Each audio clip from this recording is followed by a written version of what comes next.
बृहस्पति व्रत कथा। प्राचीन समय की बात है। एक बड़ा प्रतापी तथा दानी राजा था। वह प्रत्येक गुरुवार को व्रत रखता और पूजा करता था।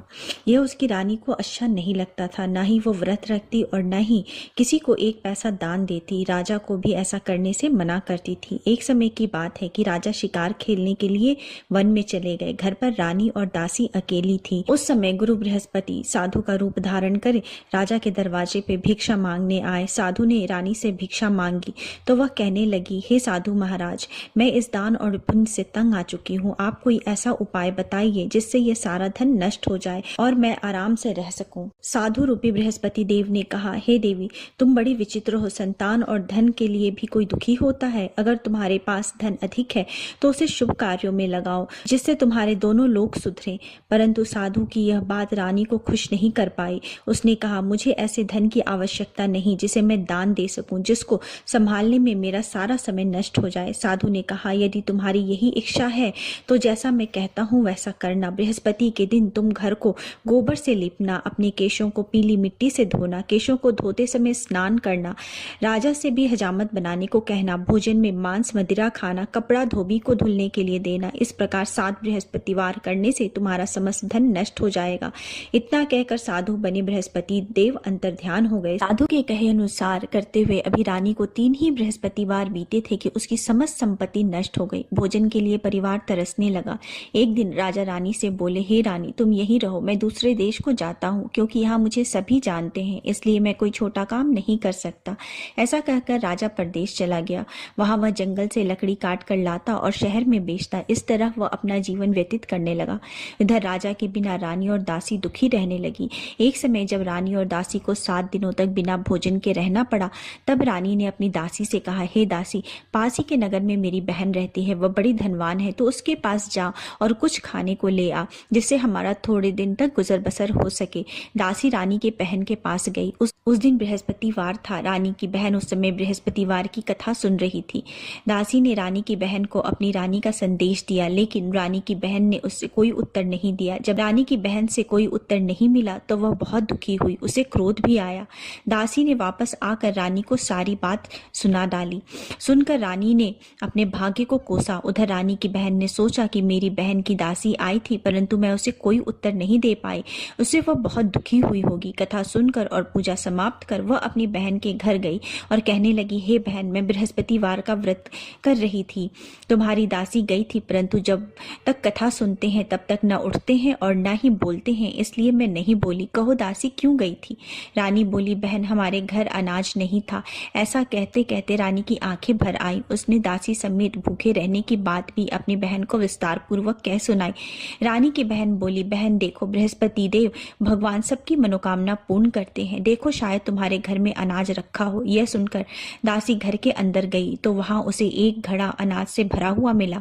उसे बड़ी हैरानी हुई। उसने एक एक बर्तन देख लिया था। उसने बाहर आकर रानी को बताया। दासी रानी से कहने लगी, हे रानी, जब आपको भोजन नहीं मिलता तो हम व्रत ही करते हैं, इसलिए क्यों न इनसे व्रत की कथा की विधि पूछ ली जाए, हम भी व्रत किया करेंगे। दासी के कहने पर रानी ने अपनी बहन से बृहस्पतिवार की व्रत की कथा की विधि पूछी और उसकी बहन ने बताया, बृहस्पतिवार के व्रत में चने की दाल और मुनक्का से विष्णु भगवान का केले के जड़ में पूजन करें, एक दीपक जलाएं, पीला भोजन करें तथा कथा सुने।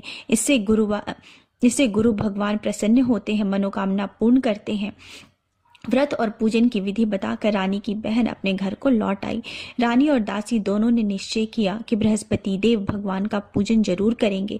7 रोज बाद जब बृहस्पतिवार आया तो उन्होंने व्रत रख घुड़साल से जाकर चना और गुड़ बिन कर लाई तथा उसकी दाल से केले के जड़ तथा विष्णु भगवान का पूजन किया। अब पीला भोजन कहाँ से आए? दोनों बड़ी दुखी हुई, परंतु उन्होंने व्रत किया था, इसलिए बृहस्पति देव भगवान प्रसन्न थे। एक साधारण व्यक्ति के रूप में वे 2 थाल में सुंदर पीला भोजन लेकर आए और दासी को देकर बोले, हे दासी, यह भोजन तुम्हारे लिए और तुम्हारी रानी के लिए है, इससे तुम दोनों ग्रहण करना। दासी भोजन पाकर बहुत प्रसन्न हुई। उसने रानी को सारी बात बताई। उसके बाद वे दोनों प्रत्येक बृहस्पतिवार को गुरु भगवान का व्रत करने और पूजन करने लगी। बृहस्पति भगवान की कृपा से उनके पास धन आ गया। परंतु रानी फिर पहले की तरह आलस्य करने लगी। तब दासी बोली, देखो रानी, तुम पहले भी इस प्रकार आलस्य करती थी। तुम्हें धन रखने में कष्ट होता था, इस कारण सभी धन नष्ट हो गया। अब गुरु भगवान की कृपा से धन मिला है तो फिर तुम्हें आलस्य हो गया है। बड़ी मुसीबतों के बाद हमने यह धन पाया है, इसलिए हमें दान पुण्य करना चाहिए। अब तुम भूखे मनुष्यों को भोजन कराओ, प्याऊ लगवाओ, ब्राह्मणों को दान दो, कुआं, तालाब, बावड़ी आदि का निर्माण कराओ, मंदिर, पाठशाला आदि बनवाओ, कुंवारी कन्याओं का विवाह कराओ, अर्थात धन को शुभ कार्यों में खर्च करो, जिससे तुम्हारे कुल का यश बढ़े तथा स्वर्ग प्राप्त हो और पितर प्रसन्न हो। दासी की बात सुनकर रानी शुभ कार्य करने लगी, उसका यश फैलने लगा। एक दिन रानी और दासी आपस में विचार करने लगी कि न जाने राजा किस दशा में होंगे। उनकी कोई खोज खबर भी नहीं मिली। उन्होंने श्रद्धापूर्वक गुरु बृहस्पति भगवान की प्रार्थना की कि राजा जहाँ कहीं भी हो शीघ्र वापस आ जाएं। उधर राजा परदेश में बहुत दुखी रहने लगा। वह प्रतिदिन जंगल से लकड़ी बिनकर लाता और उसे शहर में बेचकर अपने दुखी जीवन को बड़ी कठिनता से व्यतीत करने लगा। एक दिन दुखी होकर उसने पुरानी बातें याद करने लगा और रोने लगा और उदास हो गया। उस समय राजा के पास बृहस्पति देव साधु का वेश में आकर बोले, हे लकड़हारे, तुम इस सुनसान जंगल में किस चिंता में बैठे हो, मुझे बताओ। यह सुनकर राजा के नेत्रों में जल भर आया। साधु की वंदना कर राजा ने अपनी संपूर्ण कहानी कह सुनाई। महात्मा दयालु होते हैं। वे राजा से बोले, हे राजन, तुम्हारी पत्नी ने बृहस्पति देव के प्रति अपराध किया था, इसी कारण तुम्हारी यह दशा हुई है। अब तुम चिंता मत करो, भगवान तुम्हें पहले से अधिक धन देंगे। देखो, तुम्हारी पत्नी ने बृहस्पतिवार का व्रत प्रारंभ कर दिया है। अब तुम भी बृहस्पतिवार का व्रत करके चने के दाल व गुड़ जल के लोटे में डालकर केले के पेड़ की पूजन करो, फिर कथा सुनो और या कहो, भगवान तुम्हारी सब मनोकामनाओं को पूर्ण कर देंगे। साधु की बात सुनकर राजा बोले, हे प्रभु, लकड़ी बेचकर तो इतना पैसा नहीं बचता जिससे भोजन के उपरांत कुछ बचा सकूं। मैंने रात्रि में अपनी रानी को व्याकुल देखा है।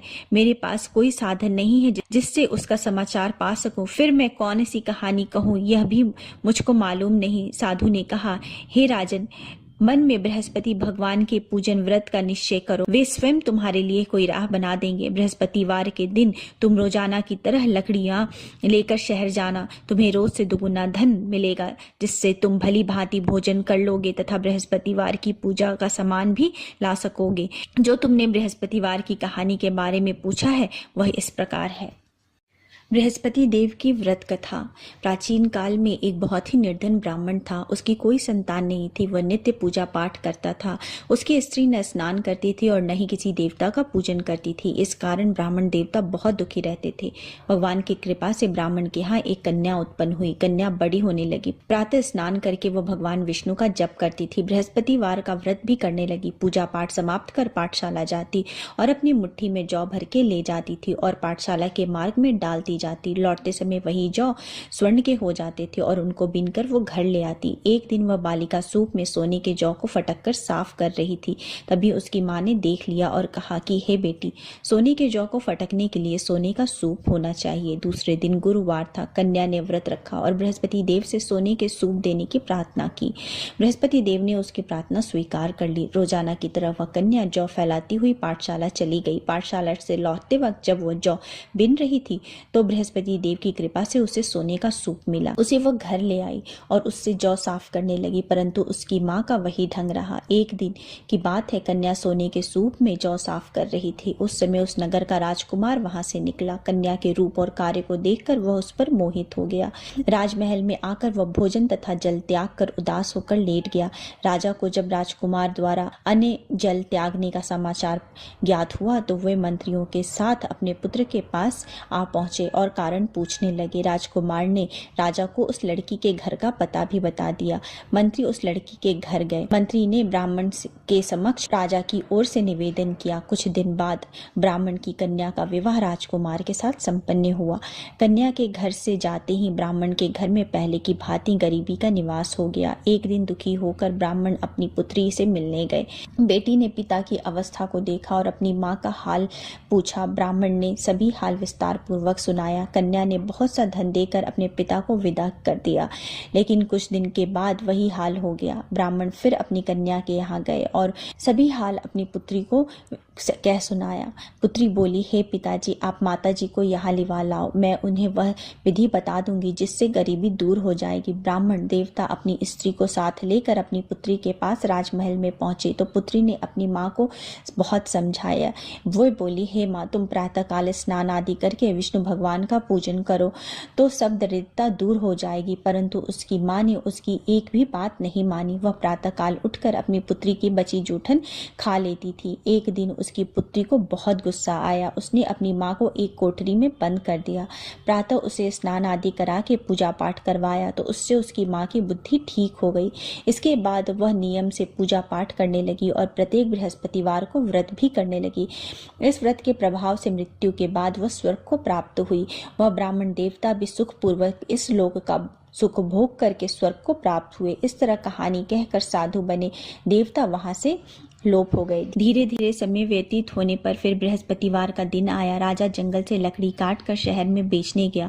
उसे उस दिन और दिनों से अधिक धन मिला। राजा ने चना गुड़ आदि लाकर बृहस्पतिवार का व्रत किया। उस दिन से उसके सभी कलेश दूर हो गए। परंतु जब अगले गुरुवार का दिन आया तो राजा बृहस्पतिवार का व्रत करना भूल गया। इस कारण बृहस्पति भगवान नाराज हो गए। उस दिन उस नगर के राजा ने विशाल यज्ञ का आयोजन किया था तथा उसके समस्त राज्य में घोषणा करवा दी थी कि भी मेरे घर भोजन करने आवे, किसी के घर चूल्हा ना जले।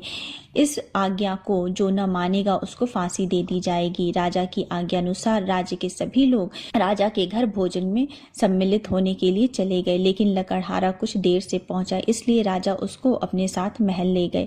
जब राजा लकड़हारे को भोजन करा रहे थे तो रानी की दृष्टि उस खूंटी पर पड़ी जहां पर उसका हार लटका हुआ था। उसे हार खूंटी पर लटका हुआ दिखाई नहीं दिया। रानी को निश्चय हो गया कि मेरा यह हार लकड़हारे ने चुराया है। उसी समय सैनिक बुलवाकर उसको जेल में डलवा दिया।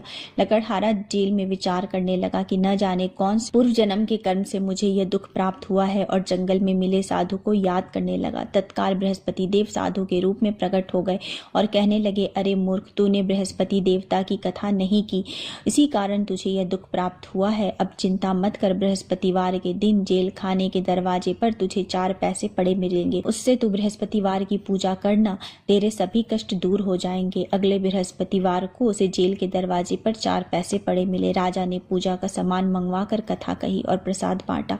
उसी रात्रि में बृहस्पति देव ने उस नगर के राजा को स्वप्न में कहा, हे राजा, तूने जिसे जेल में बंद किया है उसे कल छोड़ देना, वह निर्दोष है। राजा प्रातःकाल उठा और खूंटी पर हार टंगा देखकर लकड़हारे को बुलाकर क्षमा मांगी तथा राजा के योग्य सुंदर वस्त्र आभूषण भेंट कर उसे विदा किया। गुरुदेव की आज्ञा अनुसार राजा अपने नगर को चला गया। राजा जब नगर के निकट पहुंचा तो उसे बड़ा ही आश्चर्य हुआ। नगर में पहले से अधिक बाग, तालाब और कुएं तथा बहुत सी धर्मशालाएं, मंदिर आदि बने हुए थे। राजा ने पूछा कि यह किसका बाग और धर्मशाला है। तब नगर के सब लोग कहने लगे, यह सब रानी और दासी द्वारा बनवाया गया है। राजा को आश्चर्य हुआ और गुस्सा भी आया कि उसकी अनुपस्थिति में रानी के पास इतना धन कहाँ से आया। जब रानी ने यह खबर सुनी कि राजा आ रहे हैं तो उससे अपनी दासी से कहा, हे दासी, देख राजा हमको कितनी बुरी हालत में छोड़ के गए थे, वो हमारी ऐसी हालत देखकर लौट न जाए, इसलिए तू दरवाजे पर खड़ी हो जा। रानी की आज्ञा अनुसार दासी दरवाजे पर खड़ी हो गई और जब राजा आए तो उन्हें अपने साथ महल में लिवा लाई। तब राजा ने क्रोध करके अपनी तलवार निकाली और पूछने लगा, बताओ यह धन तुम्हें कहाँ से प्राप्त हुआ। तब रानी ने सारी कथा कह सुनाई। राजा ने निश्चय किया कि मैं रोजाना दिन में 3 बार कहानी कहा करूंगा और व्रत किया करूंगा। अब हर समय राजा के दुपट्टे में चने की दाल बंधी रहती थी और दिन में 3 बार कथा किया करते थे। एक रोज राजा ने विचार किया कि चलो अपनी बहन के यहाँ हो आओ। इस तरह का निश्चय कर राजा घोड़े पर सवार हो अपनी बहन के यहाँ चल दिए। मार्ग में उन्होंने देखा कि कुछ आदमी एक मुर्दे को लिए जा रहे हैं। उन्हें रोककर राजा कहने लगा, अरे भाइयों, मेरी बृहस्पतिवार की कथा सुन लो। वे बोले, लो हमारा तो एक आदमी मर गया है, इसको अपनी कथा की पड़ी है। परंतु कुछ आदमी बोले, अच्छा कहो, हम तुम्हारी कथा भी सुनेंगे। राजा ने दाल निकाली और कथा कहनी शुरू कर दी। जब कथा आधी हुई थी तो मुर्दा हिलने लगा और जब कथा समाप्त हुई तो राम राम करके मुर्दा उठकर खड़ा हो गया। राजा आगे बढ़ा, उसे चलते चलते शाम हो गई। आगे मार्ग में उसे एक किसान खेत में हल चलाता मिला। राजा ने उससे कथा सुनने का आग्रह किया, लेकिन लेकिन वो नहीं माना। राजा आगे चल दिया। राजा के हटते ही बैल पछाड़ खाकर गिर गए तथा किसान के पेट में बहुत जोर से दर्द होने लगा।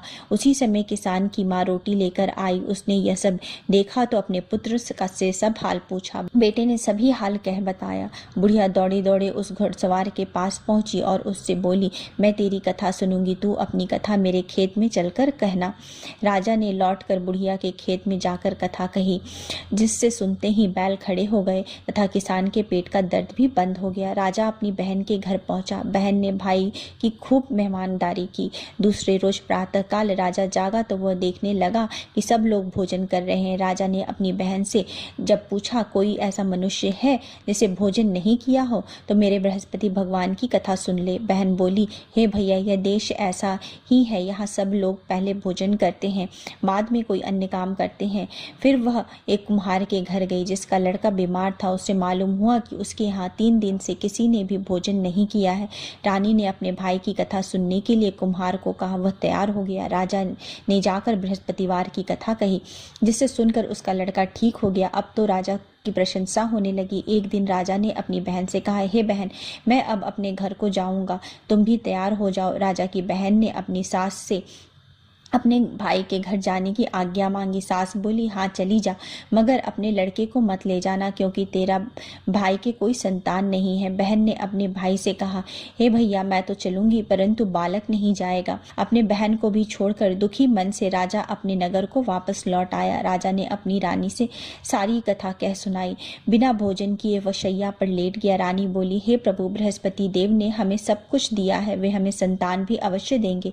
उसी रात बृहस्पति देव ने राजा को स्वप्न में कहा, हे राजा, उठ, सभी सोच त्याग दे, तेरी रानी गर्भवती है। राजा ने यह जानकर बड़ी खुशी हुई। 9वें महीने रानी के गर्भ से एक सुंदर पुत्र पैदा हुआ। तब राजा ने बोला, हे रानी, स्त्री बिना भोजन के रह सकती है, परंतु बिना कहे नहीं रह सकती।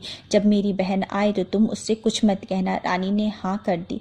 जब राजा की बहन ने यह शुभ समाचार सुना तो वह बहुत खुश हुई और विदाई देने के लिए भाई के यहाँ आई। रानी ने तब उसे आने का उलाहना दिया। जब भाई आपके साथ ला रहे थे तब टाल गई, उनके साथ न आई और आज अपने आप ही भागी भागी बिना बुलाए आ गई। तो राजा की बहन बोली, भाई, मैं इस प्रकार न कहती तो तुम्हारे घर औलाद कैसे होती। बृहस्पति देव सभी कामनाओं को पूर्ण करते हैं। जो सद्भावना पूर्वक बृहस्पतिवार का व्रत करता है एवं कथा पढ़ता है तथा सुनता है और दूसरों को सुनाता है, बृहस्पति देव उसकी सभी मनोकामनाओं को पूर्ण करते हैं, उसकी सदैव रक्षा करते हैं। जो संसार में सद्भावना से गुरुदेव का पूजन करते हैं एवं व्रत सच्चे हृदय से करते हैं, उनकी सभी मनोकामनाएं वैसे ही पूर्ण होती है। जैसे सच्ची भावना से रानी और राजा ने बृहस्पतिवार की कथा का गुणगान किया तो उनकी सभी मनोकामनाएं बृहस्पति देव ने पूर्ण की। अनजाने में भी बृहस्पति देव की अपेक्षा न करें, ऐसा करने से सुख शांति नष्ट हो जाती है। इसलिए सबको कथा सुनने के बाद प्रसाद लेकर जाना चाहिए। हृदय में उनका मनन करते हुए जयकारा बोलना चाहिए। बोलो श्री बृहस्पति भगवान की जय। बोलो श्री विष्णु भगवान की जय।